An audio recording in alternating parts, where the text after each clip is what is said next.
Hello everyone, welcome to Step Up Academy. I am Ruchi Upadhyay, your chemistry mentor. और आज का जो टॉपिक लेकर आई हूँ मैं, मेटल नॉन मेटल में टॉपिक है। ये हमारा थर्ड चैप्टर। हम वैसे भी अभी पढ़ रहे हैं मेटलर्जी की प्रोसेस, मतलब एक्सट्रैक्शन ऑफ मेटल। यहाँ पर मैं एक टॉपिक अलग से लेकर आई हूँ बच्चों, एक्सट्रैक्शन ऑफ कॉपर। अब ये एक्सट्रैक्शन ऑफ कॉपर में टॉपिक क्यों लेकर आई हूँ, उसके पीछे रीज़न ये है कि ये बात की गई थी कि हाईली रिएक्टिव मेटल जो होते हैं वो कंबाइंड फॉर्म में पाए जाते हैं, कंपाउंड स्टेट में पाए जाते हैं मोस्टली। लेकिन जो लीस्ट रिएक्टिव होते हैं, लो रिएक्टिव मेटल होते हैं, वो सबको मत पता ही है, जब हमने अकरेंस पढ़ा था, कि वो फ्री स्टेट में पाए जाते हैं। तो कई बच्चों की ये क्वेश्चन आता है कि ma'am it is low reactive, but ऐसा क्यों है, ये इसका एक्सट्रैक्शन हम फिर क्यों पढ़ रहे हैं, हम इसके बारे में क्यों पढ़ा जा रहा है, जबकि तो लो रिएक्टिव है और इतना ज़्यादा नहीं है। लेकिन आपको पता होगा बच्चों कि जब मैंने अकरेंस ऑफ मेटल पढ़ाया था, तो जब हम उसमें ओर के बारे में पढ़ रहे थे कि ओर है ना, व्हाट इज ओर, हम जानते हैं कि जो ओर है वो हमें मिनरल फॉर्म में मिलता है, कि जो जिस मिनरल से हम एक्सट्रैक्ट कर पाते हैं मेटल को, है ना, एक्सट्रैक्शन कर पाते हैं मेटल को, स्पेशली वो मिनरल क्या होते हैं, ओर होते हैं, है ना।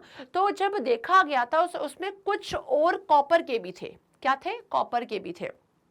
और मैंने उसकी टेबल भी बनाई हुई है, उसमें सारे के सारे एक मेरा टॉपिक है भी कि डिफरेंट सम इम्पॉर्टेंट और करके है, तो उसमें आप देखिएगा कॉपर के भी और मैंने नाम लिखवाए हुए हैं। तो कॉपर मैं मानती हूं कि लेस रिएक्टिव होता है बच्चों, लेकिन कुछ स्टेट में, कुछ कंडीशन में क्या होता है कि कॉपर जो होता है कंपाउंड फॉर्म में पाया जाता है, मतलब कि और उसके होते हैं। तो अब जब उसके और मिलेगा बच्चों, तो कहीं ना कहीं उसका भी एक्सट्रैक्शन करना पड़ेगा, क्योंकि एक्सट्रैक्शन होगा तभी हमें कॉपर मेटल मिल पाएगा। मैं मानती हूँ कि वो लेस रिएक्टिव है, लेकिन वो फ्री स्टेट में नहीं, वो कई कंडीशन में कंबाइंड स्टेट में पाया जा रहा है, ठीक है ना। सिल्वर भी है जो कुछ कंडीशन में अपने को कंबाइंड स्टेट में मिल रहा है, बट ये मोस्टली फ्री स्टेट में पाए जाते हैं, लेकिन कुछ कंडीशन में अपने को उसके और भी मिले थे। तो यहाँ पे मैं कॉपर की बात कर रही हूँ, एक्सट्रैक्शन ऑफ कॉपर की हम बात कर रहे हैं कि कॉपर की कहाँ पे जरूरत पड़े, कॉपर कैसे आप इसका एक्सट्रैक्शन करोगे स्पेशली, ठीक है ना। तो ये बच्चों का कंफ्यूजन क्लियर करने के लिए लाना जरूरी था कि कॉपर हम जानते हैं कि लेस रिएक्टिव है। देखिए यहाँ पे लिखा भी हुआ है कि it is a less reactive metal, ठीक है, which is quite low in the reactivity series, ठीक है। और रिएक्टिविटी सीरीज में भी आपको पता है कि हाइड्रोजन के नीचे की तरफ आता है, इस कारण से कॉपर को स्पेशली बोला जाता है कि भैया ये भी लेस रिएक्टिविटी में आता है। हाँ जी, आता है। हाइड्रोजन के ऊपर के जितने भी एलिमेंट हैं, जितने भी मेटल हैं, उससे ये लेस रिएक्टिव ही होता है। लेकिन यहाँ पे बोला गया copper metal can be extracted just by heating it's sulphide और इन एयर।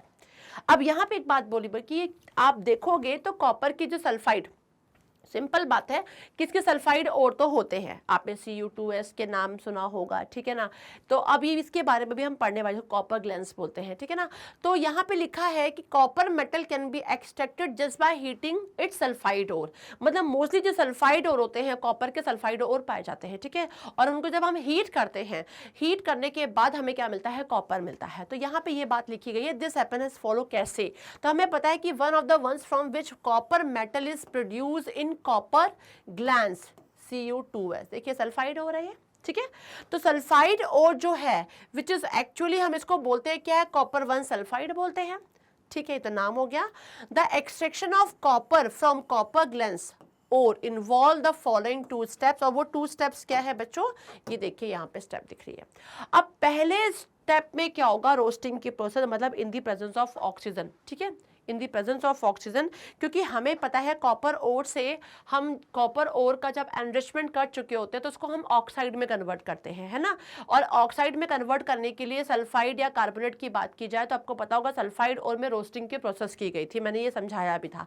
तो यहाँ पे भी देखिए कॉपर सल्फाइड जो मिला है, रोस्टिंग की प्रोसेस हुई, ऑक्सीजन देखिए एक्सेस एयर इसमें मिल रही है। तो यहाँ पे लिखा है द कॉन्सेंट्रेटेड कॉपर 1 सल्फाइड और कॉपर ग्लैंड जिसे बोलते हैं is roasted in air when a part of copper 1 sulphide is oxidised to copper 1 oxide, मतलब कि यहाँ पे कॉपर ऑक्साइड मिल रहा है, मेटल ऑक्साइड। और ये मैंने पॉइंट बताया भी हुआ है मेटलर्जी 1 प्रोसेस में, मैंने आपको बताई थी कि मेटलर्जी 1 में एनरिचमेंट जब हुआ था उसके बाद जो हमें एनरिच्ड ओर मिल रहा है तो उनको हमने मेटल ऑक्साइड में कन्वर्ट किया था। तो ये वो है, ये क्या है, ये एनरिच्ड ओर है, ठीक है, कॉन्सेंट्रेटेड ओर है, जिसको हम किस में कन्वर्ट कर रहे हैं, मेटल ऑक्साइड में पहले कन्वर्ट करेंगे। माना कि लीस्ट रिएक्टिव है, लेकिन इसका ओर तो है ना भाई, तो इसको क्या किया हमने, रोस्टिंग की, क्योंकि सल्फाइड और है और हमें पता था कि सल्फाइड और में मोस्टली रोस्टिंग की प्रोसेस होती है, तो हम यहाँ सल्फाइड और में रोस्टिंग की प्रोसेस करेंगे, मतलब in the presence of excess of air, है ना। तो एक्सेस ऑफ एयर के प्रेजेंस में यहाँ पे जैसे रिएक्शन होगा, तो देखिए यहाँ पे हमें क्या मिल जाएगा, कॉपर ऑक्साइड मिल जाएगा, ठीक है। जब हमें कॉपर सल्फाइड जो दिख रहा था, कॉपर 1 सल्फाइड से क्या मिल गया, कॉपर 1 ऑक्साइड मिल गया। अब ये कॉपर 1 ऑक्साइड जो मिला है, अब हमें इससे मेटल चाहिए। अब हम इसको इस वाले ऑक्साइड से इस मेटल ऑक्साइड का रिडक्शन करेंगे, और रिडक्शन करने के जब रिडक्शन करेंगे तब जाके हमें क्या मिल पाएगा, मेटल मिल पाएगा। तो नेक्स्ट प्रोसेस हम करेंगे जो कि एब्सेंस ऑफ ऑक्सीजन, मतलब जहां पे हमें रोस्टिंग की जरूरत नहीं पड़ रही है। तो नेक्स्ट देखिए प्रोसेस लिखा है, when a good amount of copper 1 sulphide has been converted into copper 1 oxide, oxide में कन्वर्ट हो गया है, then supply of air for roasting is stop. अब हम क्या करेंगे, एयर के सप्लाई को ऑफ कर दिया जाएगा। जैसे स्टॉप करेंगे तो क्या होगा, एब्सेंस ऑफ एयर हो गया, एयर की सप्लाई बंद हो गई।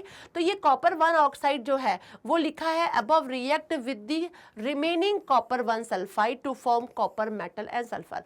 अब ये जो हमारा यहाँ पर कॉपर ऑक्साइड है, ये यहाँ पे कॉपर सल्फाइड लिखा हुआ है, दिस कॉपर ऑक्साइड जो है, जो कि हमें कहाँ मिला, ऊपर वाले रिएक्शन से मिला हुआ है। लेकिन अब जो अनऑक्सीडाइज्ड हमारे क्या थे, कॉपर सल्फाइड थे, उसके साथ ये रिएक्शन कर लेंगे बच्चों। अब जब ये अनऑक्सीडाइज्ड कॉपर सल्फाइड के साथ रिएक्शन करेंगे इन द एब्सेंस ऑफ ऑक्सीजन, तो हमें देखिए क्या मिलेगा, कॉपर मेटल मिलना स्टार्ट हो जाएगा, और इसके अलावा सल्फर डाइऑक्साइड गैस के फॉर्म में क्या हो जाएगी, रिलीज हो जाएगी। तो इस तरीके से हमें देखो बच्चों क्या मिलेगा, हमें मिलेगा कॉपर मेटल स्पेशली। समझ में आ रहा है। तो फर्स्ट प्रोसेस में क्या होगी, फर्स्ट प्रोसेस में और से मेटल ऑक्साइड में कन्वर्ट करेंगे, मतलब कॉपर सल्फाइड जो हमें मिला है, कॉपर 1 सल्फाइड, उससे हमने किसमें कन्वर्ट किया, कॉपर 1 ऑक्साइड में कन्वर्ट किया, रोस्टिंग की प्रोसेस दी, एक्सेस ऑफ एयर की सप्लाई हुई, और जैसे ही नेक्स्ट प्रोसेस में हमने एयर की सप्लाई को बंद कर दिया, मतलब in the absence of air की बात हुई। जैसे ही ये चीज हुआ तो जो कॉपर ऑक्साइड हमें ऊपर मिला था, अब वो किससे रिएक्शन करने लगेगा, वो रिएक्शन कर लेगा जो रिमेनिंग हमारे बचे हुए हैं, जो सिंपल सी बात है, जो अनऑक्सीडाइज्ड ओर है, ठीक है ना, उनसे रिएक्शन कर लेगा, और उनसे जैसे ही रिएक्शन करेगा तो क्या होगा, कॉपर मेटल मिल जाएगा अपने को बच्चों। और ये कॉपर मेटल का मतलब कि एक्सट्रैक्शन ऑफ कॉपर हमारा इस तरीके से सिंपली देखिए बच्चों होगा। तो ये हमारी ये प्रोसेस है जो हमें ध्यान रखना है। अब यहाँ पर जो देखा जाए, देखिए ये आपको ये दिखाई पड़ रहे हैं, ये जो चीजें बनी हुई है उन्हीं चीज की बनी है, एक्सट्रैक्शन ऑफ कॉपर जो बोलते हैं, मेटल जो उससे बने हुए हैं।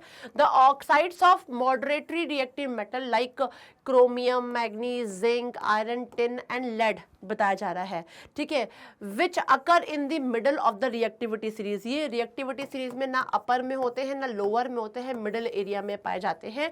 Can not be reduced by heating alone, वो अकेले हीट करने पे रिड्यूस नहीं होंगे, कहीं ना कहीं रिड्यूसिंग एजेंट की जरूरत पड़ती है।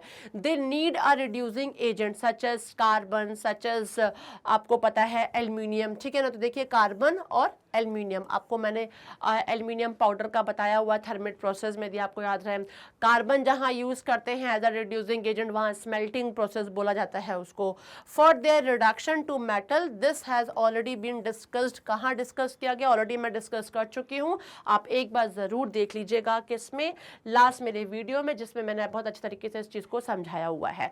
तो यहाँ पे मैंने आपको एक्सट्रैक्शन ऑफ कॉपर स्पेशली इसलिए बताया क्योंकि बच्चों के दिमाग में ये क्वेश्चन बहुत आता है कि मैडम एक्सट्रैक्शन ऑफ कॉपर हम फ्रॉम कॉपर ऑक्साइड या हम और से क्यों कर रहे हैं, क्या ये तो लेस रिएक्टिव है, तो ये कंपाउंड फॉर्म में थोड़ी पाएगा। लेकिन आपको यदि सम इम्पॉर्टेंट और मैंने पढ़ाया हुआ देखिएगा, उसमें कॉपर ग्लैंस का नाम आया है, कॉपर पायराइट का नाम आया है, ये नाम आपको ध्यान रखना बहुत जरूरी है बच्चों, क्योंकि ये कंपाउंड के फॉर्म में पाए जा रहे हैं। अब ये सल्फाइड स्पेशली इनके सल्फाइड और है, और ये सल्फाइड और जो है बच्चों, वो सल्फाइड और से आपको कहीं ना कहीं क्या लेना पड़ेगा, मेटल ऑक्साइड मिलेगा, और फिर उस मेटल ऑक्साइड की रिडक्शन से आपको मिलेगा कॉपर, ठीक है ना। तो यहाँ पर भी यही हो रहा है। कॉपर हमने देखा कि कॉपर 1 सल्फाइड जो हमारा कॉपर ग्लैंस था, उसमें हमने जब रोस्टिंग की प्रोसेस लगाई, एक्सेस ऑफ एयर प्रोवाइड किया, तो हमें क्या मिला, मेटल ऑक्साइड मिला, ठीक है। जब वो मेटल ऑक्साइड हमें मिला तो फिर वो क्या हुआ, in the absence of air, मतलब in the absence of air